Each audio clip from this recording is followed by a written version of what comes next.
Good afternoon to all. I am Dr. N BHUVANESWARI from Physics department. Today I am going to discuss about the topic laser and applications. So first of all we will see that introduction, what are the basic concept, then what are the method to produce the laser, then finally we have to say about the application of laser in various fields. Okay.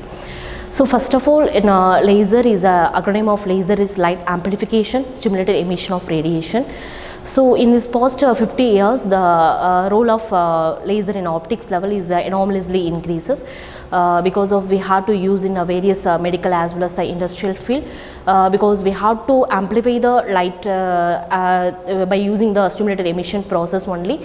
Today we will see that in elaborately. So the acronym of laser is constructed from light amplification by stimulated emission of radiation has become so common and popular in everyday life that is now referred to as the laser. So light amplification, stimulated emission of radiation only, this is a laser acronym. Then in this topic we will see that basic introduction, then properties, then basic concept, then types of laser and applications. So first of all, DH main only is developed in 1960 is the ruby laser. After that Johnson and Associates developed the laser in helium neon. So what is the main characteristics of laser means directionality, monochromatic, high intensity, coherent. Just for an example of we have to convert with the ordinary light and laser light means. So when switch on the ordinary light, what is the emerging power is a full of screen. We have to consider as a 1 meter of screen means 1 meter of divergence will be in the ordinary light. But when compare with the laser light means we can easily focus at a single point because the laser light moving in a straight line only. So we can easily focus at a single point. For that only is giving the high intensity as well as the monochromatic is a single peak, we can get it the coherence also. So next basic concept of laser, there are the three basic concept is there. First one is the induced absorption, second one is the spontaneous emission, third one is the stimulated emission. So first of all, according to the thermal equilibrium condition, most of the atom will be present in the lower energy level only. So if we have to producing the laser, what is the process mean?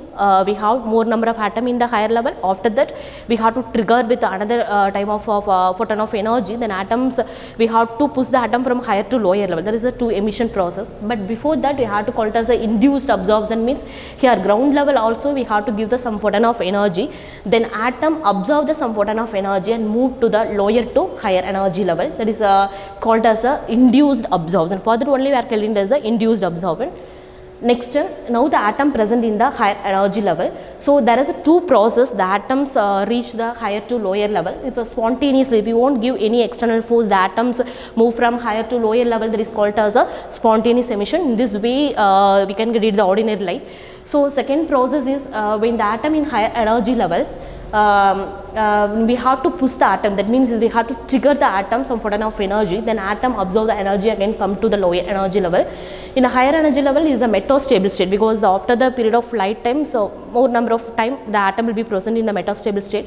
In that particular time we have to trigger some photon of energy to the higher energy level. The atoms comes from low energy level. So this time we have to produce that mean is a 2 photon of energy that is called as a laser. So in the, further only we are telling that laser that means a light amplification by stimulated emission of radiation. The stimulating process only we have to produce the laser.